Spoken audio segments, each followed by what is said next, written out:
ഇവിടെ കേരളത്തെ സംബന്ധിച്ചിടത്തോളം 3 തരത്തിലുള്ള കുറവുകളാണ് ഉണ്ടാകുന്നത്. ഒന്നാമത്തത്, രാജ്യത്തിൻ്റെ ആകെ വരുമാനത്തിൽ സംസ്ഥാനത്തിനുള്ള ഓഹരി തുടർച്ചയായി പരിമിതപ്പെടുത്തുകയാണ്. ആ പരിമിതപ്പെടുത്തൽ കൊണ്ടുവരുന്നതാണ് ഒന്നാമത്തെ കുറവ്. യൂണിയൻ സർക്കാർ ഏകപക്ഷീയമായാണ് ധനകാര്യ കമ്മീഷൻ്റെ പരിഗണനാ വിഷയങ്ങൾ തീരുമാനിക്കുന്നത്. സംസ്ഥാനങ്ങളുടെ നിർദ്ദേശങ്ങൾ അവയിൽ ഉൾപ്പെടുത്താറില്ല. ഓരോ ധനക്കമ്മീഷനും കഴിയുമ്പോൾ കേരളത്തിലെ നികുതി കുത്തനെ ഇടിയുകയാണ്. ആരോഗ്യം, വിദ്യാഭ്യാസം ഉൾപ്പെടെ പല മേഖലകളിൽ കേരളം കൈവരിക്കുന്ന വലിയ നേട്ടങ്ങൾ അവ ചൂണ്ടിക്കാണിച്ചുകൊണ്ടാണ് പലപ്പോഴും ഇത്തരം കുറവ് വരുത്തലിനെ ന്യായീകരിക്കുന്നത്. ജനസംഖ്യാ നിയന്ത്രണത്തിൽ നല്ല നേട്ടം കൈവരിച്ച സംസ്ഥാനമാണ് കേരളം. പക്ഷേ ആ നേട്ടം സംസ്ഥാനത്ത് തന്നെ ശിക്ഷയായി മാറുകയാണ്. നേട്ടത്തിൻ്റെ പേരിൽ വിഹിതം കുറക്കുന്നു. നേട്ടങ്ങൾ പരിരക്ഷിക്കണമെങ്കിൽ പണം വേണ്ടേ? പുതുതലമുറ പ്രശ്നങ്ങൾ നേരിടണമെങ്കിൽ അതിനും പണം വേണ്ടേ? അത് തരാൻ തയ്യാറല്ല. നേട്ടത്തിന് ശിക്ഷ, ഇത് ലോകത്ത് മറ്റൊരിടത്തും കാണാൻ കഴിയാത്ത പ്രതിഭാസമാണ്. രണ്ടാമത്തേത്, കേരളത്തിന് യൂണിയനിൽ നിന്ന് വിവിധ ഇനങ്ങളിൽ ലഭിക്കേണ്ട തുകകൾ വൈകിക്കുകയാണ്. ഇത്തരം വൈകിക്കൽ മൂലം ഉണ്ടാകുന്ന കുറവുണ്ട്.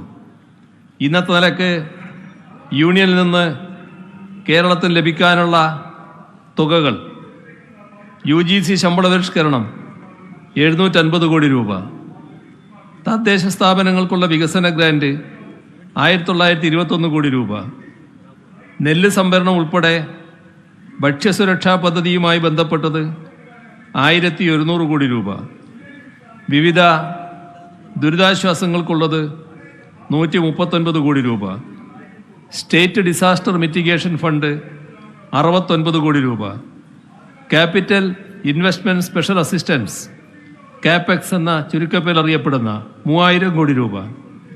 അങ്ങനെ ആകെ 7490 കോടി രൂപ. ഫണ്ട് ട്രാൻസ്ഫറുകളുമായി ബന്ധപ്പെട്ട് എല്ലാ സംസ്ഥാനങ്ങളും ഇത്തരത്തിലുള്ള പ്രതിസന്ധിയാണ് നേരിടുന്നത്. UGC ഫണ്ട് കാര്യത്തിൽ കേരളം നേരിട്ടൊരു വൈഷമ്യം. UGC ശമ്പള പരിഷ്കരണം നടപ്പിലാക്കിയതും ശമ്പളം വിതരണം ചെയ്തതും കേന്ദ്ര നിർദ്ദേശമനുസരിച്ചാണ്. എന്നാൽ ആ തുക പോലും നിഷേധിക്കുകയാണ് ചെയ്തത്. യൂട്ടിലൈസേഷൻ സർട്ടിഫിക്കറ്റ് വൈകിയതുകൊണ്ട് ചെലവാക്കിയ തുക തരില്ല എന്ന ന്യായമാണ് കേന്ദ്രം പറയുന്നത്. സർട്ടിഫിക്കറ്റ് വൈകുമ്പോൾ തുക തരുന്നത് വൈകുന്നത് മനസ്സിലാക്കാം. പക്ഷേ ആ കാരണം കൊണ്ട് തുക തന്നെ തരില്ല എന്ന് പറഞ്ഞാലോ? 750 കോടി രൂപയാണ് ഈ രീതിയിൽ നഷ്ടപ്പെടുന്നത്. ഇതേ വിധത്തിലാണ് മറ്റുള്ള കാര്യങ്ങൾ. മൂന്നാമത്തേത്, ഭരണഘടനയെ ദുർവ്യാഖ്യാനം ചെയ്യുകയാണ്. അങ്ങനെ ദുർവ്യാഖ്യാനം ചെയ്തുകൊണ്ട് വായ്പയെടുക്കൽ പരിമിതപ്പെടുത്തുന്നു. അതുകൊണ്ട് സംസ്ഥാനത്തിനുണ്ടാകുന്ന കുറവുണ്ട്.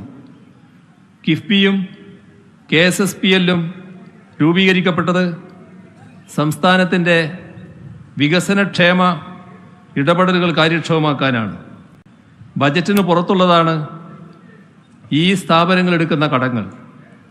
പക്ഷേ അവയെ സംസ്ഥാനത്തിൻ്റെ പൊതുകടത്തിൻ്റെ ഭാഗമായി കണക്കാക്കുകയാണ്. ഇതിനാണെങ്കിൽ മുൻകാല പ്രാബല്യം വരുത്തുകയാണ്. 2016-17 മുതൽ 2023-24 വരെയുള്ള 7 സാമ്പത്തിക വർഷങ്ങളിൽ 1,07,513 കോടി രൂപയുടെ നഷ്ടമാണ് കേരളത്തിന് ഉണ്ടായിട്ടുള്ളത്. 15ാം ധനകാര്യ കമ്മീഷൻ്റെ നിർദ്ദേശങ്ങൾക്ക് പ്രസിഡന്റിൻ്റെ അംഗീകാരം ലഭിക്കുകയും യൂണിയൻ സർക്കാർ തന്നെ അവ പാർലമെൻറ്റിനെ അറിയിക്കുകയും ചെയ്തിട്ടുള്ളതാണ്. എന്നാൽ ഈ നിർദ്ദേശങ്ങൾക്ക് ഘടകവിരുദ്ധമായാണ് മുൻകാല പ്രാബല്യത്തോടെ കേരളത്തിൻ്റെ വായ്പാ പരിധിയെ പരിമിതപ്പെടുത്തിയിരിക്കുന്നത്.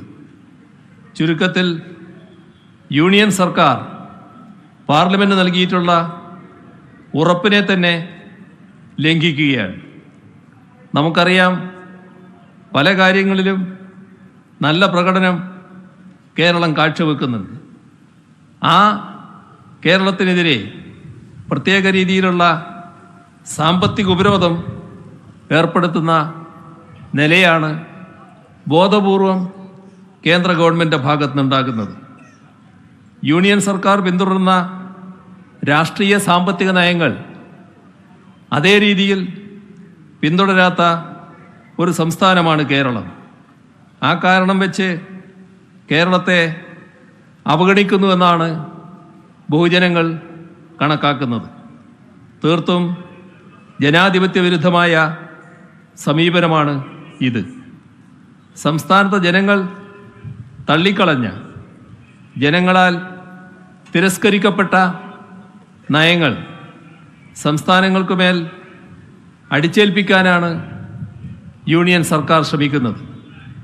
സംസ്ഥാനങ്ങളിൽ നടപ്പാക്കേണ്ട പദ്ധതികൾക്കുമേൽ യൂണിയൻ സർക്കാർ നിയന്ത്രണം ഏർപ്പെടുത്തുകയാണ്. കേരളത്തെ സംബന്ധിച്ചിടത്തോളം ഇത് ഒരു രീതിയിലും അംഗീകരിക്കാൻ കഴിയുന്നതല്ല. യൂണിയൻ സർക്കാർ പിന്തുടരുന്ന രാഷ്ട്രീയ സാമ്പത്തിക നയങ്ങളുണ്ട്. ആ രാഷ്ട്രീയ സാമ്പത്തിക നയങ്ങളോട് കേരളത്തിന് യോജിപ്പില്ല. ഞങ്ങൾ വിശ്വസിക്കുന്നതും ജനങ്ങൾ ജനാധിപത്യ വിധിയിലൂടെ അംഗീകരിച്ചതുമായ നയങ്ങൾ നടപ്പാക്കാൻ അനുവദിക്കണം. അല്ലെങ്കിൽ അത് ജനാധിപത്യത്തെ കശാപ്പ് ചെയ്യലാകും. അത് ഭരണഘടനാ ധ്വംസനവുമാകും. യൂണിയൻ സർക്കാരിൻ്റെ ഇത്തരം വിവേചനങ്ങൾ കേരള സമ്പദ്ഘടനയ്ക്കും സമൂഹത്തിനും മേൽ ദൂരവ്യാപകമായ പ്രത്യാഘാതങ്ങളാണ് ഉണ്ടാക്കാൻ പോകുന്നത്.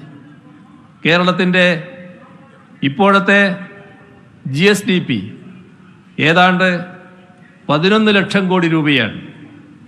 വായ്പ പരിമിതപ്പെടുത്തിക്കൊണ്ട് മാത്രം ഇതിൻ്റെ ഏകദേശം 10% കേരളത്തിന് നഷ്ടപ്പെടുന്നത്. ഇത്തരത്തിൽ യുക്തിരഹിതമായി പൊടുന്നനെ വരുത്തുന്ന വെട്ടിക്കുറവുകൾ സംസ്ഥാനത്തിൻ്റെ വികസനക്ഷേമ പ്രവർത്തനങ്ങളെ പ്രതികൂലമായി ബാധിക്കുകയാണ്. ക്യാപിറ്റൽ എക്സ്പെൻഡിച്ചർ മൾട്ടിപ്ലയർ ഇഫക്റ്റ് കണക്കുകൂട്ടിയാൽ അടുത്ത 5 വർഷം കൊണ്ട് ഏതാണ്ട് 2 മുതൽ 3 ലക്ഷം കോടി രൂപ വരെ കേരളത്തിന് നഷ്ടമുണ്ടാകും. അതായത് അക്കാലയളവ് കൊണ്ട് കേരളത്തിൻ്റെ സമ്പദ്ഘടന 20 മുതൽ 30% വരെ ചുരുങ്ങും. 2018 പ്രളയത്തിൻ്റെ ഘട്ടത്തിലും കേരളത്തോട് ഇത്തരത്തിൽ യൂണിയൻ സർക്കാർ വിവേചനം കാട്ടിയിരുന്നു. പ്രളയത്തെ അതിജീവിക്കാനുള്ള പാക്കേജ് ഒന്നും കേരളത്തിന് പ്രത്യേകമായി ഏർപ്പെടുത്തിയില്ല. പ്രളയഘട്ടത്തിൽ നടത്തപ്പെട്ട ദുരിതാശ്വാസ പ്രവർത്തനങ്ങൾക്ക് നിർബന്ധപൂർവം പണം ഈടാക്കി. ആ ഘട്ടത്തിൽ ലഭ്യമാക്കിയ ഭക്ഷ്യധാന്യങ്ങൾക്ക് വരെ പണം പിടിച്ചുപറിച്ചു.